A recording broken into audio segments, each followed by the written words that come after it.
Bonsoir, bonsoir à toutes et bonsoir à tous. Soyez les bienvenus si vous nous rejoignez sur les coups de 18h, 18h passées de 2 petites minutes. Vous nous suivez sur Facebook, le Facebook officiel de la chaîne locale.tv en Facebook Live. Vous nous suivez également sur la chaîne YouTube ou bien sur le www.lachaînelocale.tv. Vous nous suivez également sur po.fr ou bien sur le sillon.info. Soyez les bienvenus. Tout le long de l'été, nous vous offrons de très nombreux cadeaux avec notre jeu Le Mur de la Chance. 4 000 € de cadeaux à gagner, quel que soit le moment que vous avez choisi pour regarder cette émission. Vous pouvez jouer en simultané sur Facebook ou bien sur le www.lachaînelocale.tv. Nous mettons tous les jours, regardez, nous sommes le mercredi 29 juillet, nous mettons tous les jours 50 € de plus dans notre cagnotte de cadeaux et elle grimpe ainsi tous les jours, plus 50 €, plus 50 €, plus 50 €, plus 50 € et ainsi de suite jusqu'au 9 septembre. Si la cagnotte n'était pas gagnée le 9 septembre, vous pourrez la remporter par tirage au sort et pour cela, vous vous inscrivez sur le www.lachaînelocale.tv, www.lachaînelocale.tv pour tenter de gagner cette cagnotte. Alors ce soir, côté invité, nous allons découvrir la programmation de la prochaine saison de nos amis d'Espace Pluriel. Danse, théâtre, cirque. Vous allez découvrir cette programmation extrêmement riche, extrêmement éclectique, avec celle qui dorénavant dirige la scène Espace Pluriel, Carole Rambaud, qui nous rejoint dans quelques instants. La voici.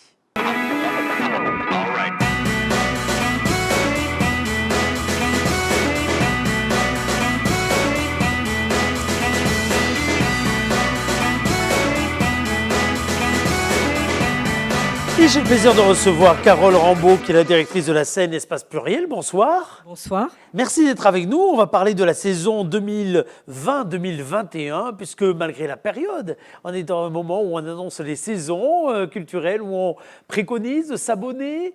On va peut-être faire connaissance d'abord ensemble avec ce qu'est la scène Espace Pluriel et revenir peut-être à la fois à l'origine, mais aussi à ce qu'est aujourd'hui cet espace de création, d'expression, d'un art, d'une culture qui se renouvelle sans cesse. Oui, tout à fait. Donc, Espace Pluriel, c'est une scène, c'est un théâtre, une scène conventionnée. C'est essentiellement une scène pluridisciplinaire, c'est-à-dire qu'on y accueille aussi bien des spectacles de danse, des spectacles de théâtre et de cirque, mais c'est aussi un lieu de création. Et aussi, depuis toutes ces années, il y a un accompagnement très précis du public pour favoriser l'adhésion, la découverte de l'art contemporain. Alors, de quelle façon, d'abord, vous avez pu passer la période du confinement? Vous étiez encore en pleine saison lorsqu'il a fallu cesser. Tout à fait, c'était le cas. Dès le lendemain, on s'est arrêté. On ne s'est pas tout à fait arrêté. On a quitté le lieu. Oui, en tout cas, il a fallu quitter le lieu. Absolument, il a fallu quitter le lieu, arrêter toute l'activité publique. Et la question pour nous, la problématique, c'était de réussir à reporter l'ensemble de cette fin de saison. Oui. Cette fin de saison comprenait encore 8 spectacles, c'est beaucoup, oui. Donc pas des moindres. Il y avait l'accueil d'Israël Galvan, cette personnalité majeure du renouveau du flamenco. Oui, oui. Il y avait l'accueil d'Anne-Theresa de Kersmaker, qui est aussi une figure très très importante de la danse contemporaine. Il y avait notre temps fort, danse, résonance, et d'autres projets, des projets de cirque, enfin voilà. Et alors, tous ces projets, il a fallu les reporter ou est-ce qu'il y a eu des annulations pure dure? Alors, il n'y a eu qu'une annulation, qui était une forme assez singulière, qui était un projet qui devait avoir lieu au Musée des Beaux-Arts. Un petit solo, mais on a été amené à annuler ce projet puisque, en fait, l'artiste était déjà présente et or, il ne pouvait plus y avoir d'accès au musée. Voilà. Mais à part ça, vous avez réussi donc à reprogrammer, à refaire un travail de rencontres futures? Absolument. Alors, il y a deux choses. Il y a à la fois la nécessité de pouvoir reporter parce qu'il y avait tout l'engagement, notre part, déjà notre engagement vis-à-vis des artistes, mais il y avait aussi l'engagement vis-à-vis du public, tous ces adhérents, tous ces abonnés qui avaient choisi ces spectacles. Donc, on était très soucieux de pouvoir reporter ces projets. On a réussi à le faire. Et par ailleurs, on a travaillé évidemment à la finalisation de la nouvelle saison. Donc cette saison qui adviendra bientôt dès septembre et qui sera donc la saison 2021. Comment est-ce qu'on programme une saison comme la vôtre? D'abord, est-ce qu'on s'y prend très longtemps à l'avance? De quelle façon on identifie des artistes? Parce que l'éclectisme, on peut dire que c'est quelque part une espèce de fil rouge que vous avez également chez vous. Oui, absolument. Mais à la fois, il y a des lignes. Il y a une ligne artistique parce qu'en fait, tout projet a besoin d'avoir une identité. C'est très important à la fois pour travailler, déjà pour rencontrer des artistes et pour définir un lien avec le public. C'est notre cas chez nous. L'identité d'espace pluriel, c'est essentiellement autour de l'actualité artistique contemporaine. Donc à la fois on accueille le renouveau du cirque, un théâtre, plutôt un théâtre qui va rassembler des metteurs en scène qui vont s'intéresser à la littérature contemporaine, aux nouvelles formes du théâtre. Et évidemment, c'est un axe très très fort chez nous, la danse. Toute l'actualité de la danse, sa multiplicité esthétique. Voilà. Donc c'est à partir de cette identité-là, auquel s'adjoint un très grand intérêt vis-à-vis des artistes internationaux, que l'on construit une saison. Et la saison, c'est un équilibre, c'est-à-dire c'est aussi la mémoire de ce qui s'est passé les années précédentes, comment on repense une saison, comment on la renouvelle, mais aussi comment le public y a adhéré précédemment. Et c'est toute cette réflexion qui compose chaque année les choix. Qui fait ces choix? Je vais faire curieux, c'est vous? Oui, tout à fait. C'est moi qui choisis les projets. Donc ça repose sur le fait de se déplacer, d'être en réseau avec d'autres structures, d'aller voir essentiellement des projets dans la région, en région Aquitaine, mais aussi beaucoup à Paris, bien sûr, où toute la création, aujourd'hui encore, beaucoup de la création se passe. Je ne dirais pas toute, mais une grande partie de la création. Voilà, donc c'est à partir de cette prospection, et puis les artistes viennent vers vous, bien sûr, aussi, pour vous faire part de leur projet. Et il y a aussi des fidélités, donc il y a à la fois un principe de fidélité et de renouvellement des artistes invités. Et oui, c'est un savant mélange, je le sens bien. Et alors, qu'est-ce qui, cette année, pourrait caractériser le mieux la saison à venir ? Alors, la saison à venir donc conjugue, et c'est une chimie qui marche très bien, ces projets reportés, et de ce nouvel, donc à la fois ces 16 nouveaux spectacles qui composent cette nouvelle saison.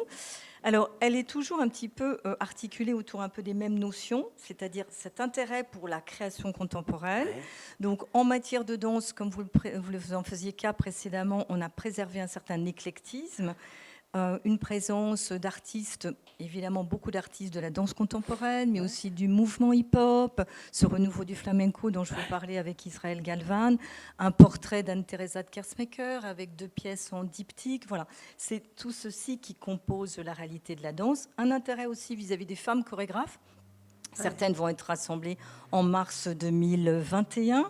Un intérêt aussi sur ce qui compose vraiment la danse aussi aujourd'hui, mais qui est malgré tout à la fois une actualité et un lien aussi avec sa propre histoire, qui est le lien entre la danse et la musique, à travers Israël Galvan, Anne-Theresa de Kersmaker, aussi une nouvelle génération, comme Katerina Andréou, qui sera aussi accueillie en mars prochain, Flora Détraz, voilà. Donc ça, c'est un des axes. Après, il y a un axe important autour du renouveau du cirque. Donc essentiellement... Ça, c'est intéressant parce que d'ailleurs, ce renouveau du cirque, alors certes, il était promis déjà cette année, mais on va le redécouvrir l'année prochaine avec plaisir dans la programmation.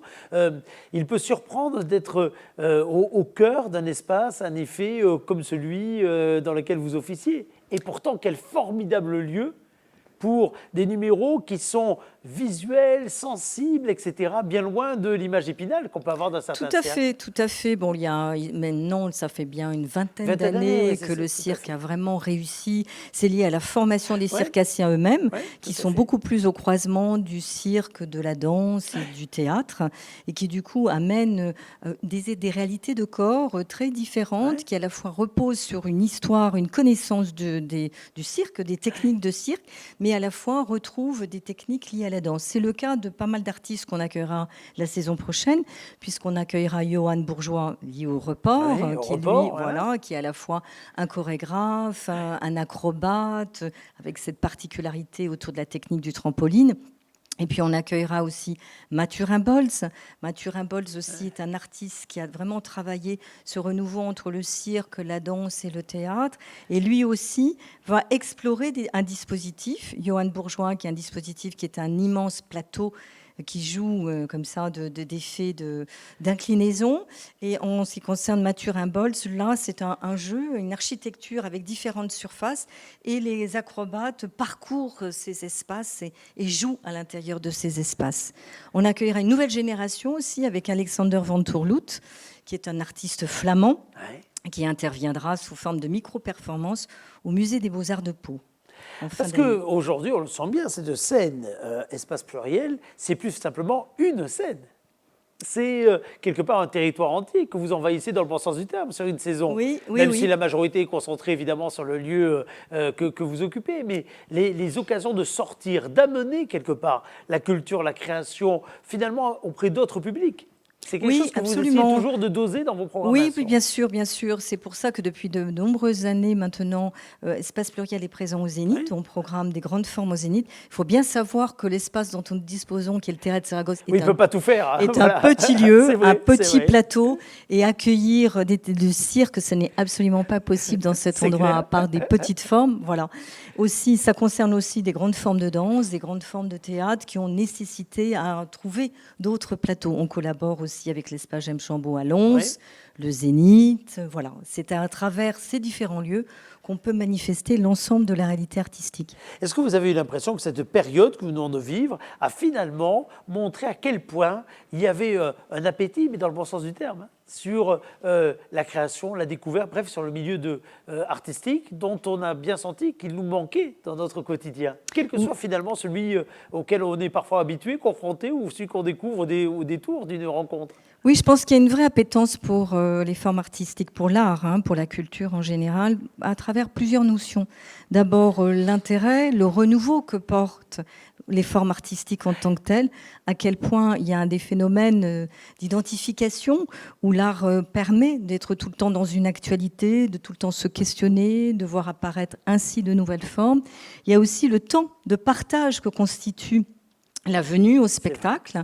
On partage avec des artistes, mais on partage avec des amis. Donc, ce sont des moments très, très importants d'affinité et d'échange, fondamentalement. Alors, est-ce que vous avez l'impression que le public va être présent pour cette nouvelle saison, ou est-ce qu'il va être encore craintif parce que pour X raisons, en se disant mais si je viens avec un masque, etc., j'aurai plus de contraintes que d'avantages, ou est-ce qu'au contraire, Écoutez, là, je ça ne démarre pense bien pas que le masque soit véritablement un frein. Je crois qu'on est en train de rentrer dans un moment de notre histoire où on va porter ces masques. Et donc, je ne pense pas que ce soit un frein. Par contre, c'est une forme de restriction malgré tout, puisque les jauges vont être limitées, cette distanciation physique va être obligatoire. Voilà, donc je pense que c'est à ce niveau-là. Et j'espère vivement que le public sera présent. Là, il s'annonce présent. Mais septembre serait important, puisque je pense que vraiment, on attend le passage de l'été pour connaître un peu la réalité de l'automne. Pour autant, ça y est, les inscriptions, les abonnements sont ouverts. Là, voilà, les adhésions, les abonnements, l'achat de billets absolument à démarrer. Il y a une billetterie en ligne, évidemment, sur notre site. Et le public est venu vers nous, directement au Théâtre Saragosse. On les a accueillis. Bon, le lieu va être fermé 4 semaines, après toute cette longue période, et on reprendra fin août. C'est ça, fin août, hein, début de la saison en tant que tel. Vous avez derrière vous également, j'ai terminé peut-être par là, tissé au fil des ans d'ailleurs des liens très forts avec des acteurs culturels locaux, régionaux ou autres. Et ce maillage est également très important parce qu'il inscrit la scène que vous dirigez dans la continuité. Absolument. Ça, vous y tenez. Vous avez, votre prédécesseur l'avait fortement initié, mais absolument. Vous tenez. Oui, je pense qu'il y a un lien entre tout, évidemment, tout le travail que Michel Vincenot a réalisé toutes ces années. Il y a un fil conducteur, il y a cette identité forte qui est préservée, et on est, je pense, identifié, donc en tous les cas, dans ce qui caractérise notre travail, notre proposition vis-à-vis du public. Et il y a une attention, un intérêt vis-à-vis, une volonté aussi d'être complémentaire entre les différentes structures pour pouvoir offrir aux habitants de Pau et de l'agglomération et plus largement des propositions très contrastées et complémentaires.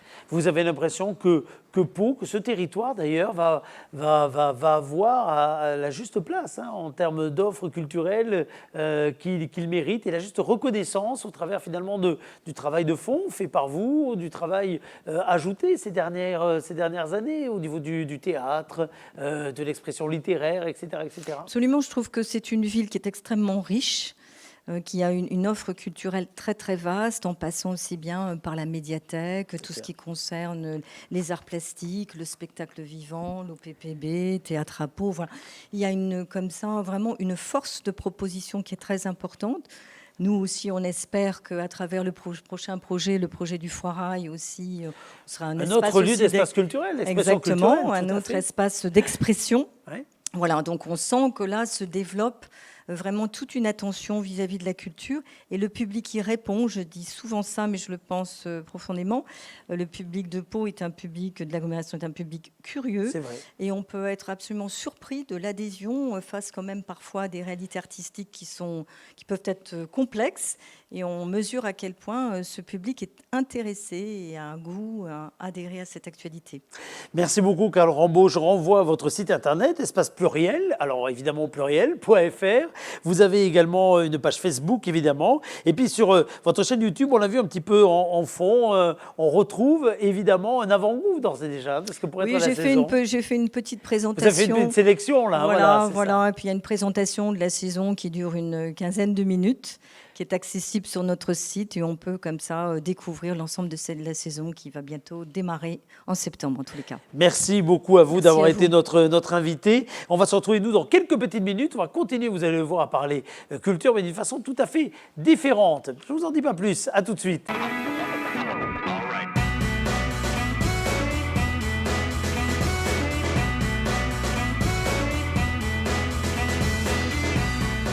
Voilà donc pour cette programmation. Là, dans quelques jours, on passera, si vous voulez bien d'ailleurs, un extrait, un teaser assez complet d'ailleurs de la programmation à venir de cette saison culturelle ô combien attendue de l'espace pluriel. Pour l'heure, chers amis, je vous invite à nous rejoindre sur la chaîne locale.tv, le site internet, si vous ne nous suivez pas sur celui-ci, ou bien directement sur notre page Facebook pour tenter de gagner en direct à l'instant T la cagnotte du jour que nous abondons ce mercredi 29 juillet de 50 € de bons d'achat supplémentaires valables du côté de toutes les boutiques des commerçants Pau Commerce. Tous les jours, nous rajoutons 50 € dans cette cagnotte de l'été que vous pouvez gagner dorénavant, quel que soit le moment que vous choisissez de la journée. Vous pouvez jouer une fois par jour. Donc si la chance n'est pas avec vous aujourd'hui, eh bien retentez votre chance demain. Ainsi de suite jusqu'au 9 septembre. Vous jouez une chance de gagner tous les jours l'un des 120 cadeaux mis en jeu que nous vous rappelons maintenant en guise de générique de fin. Salut et à demain.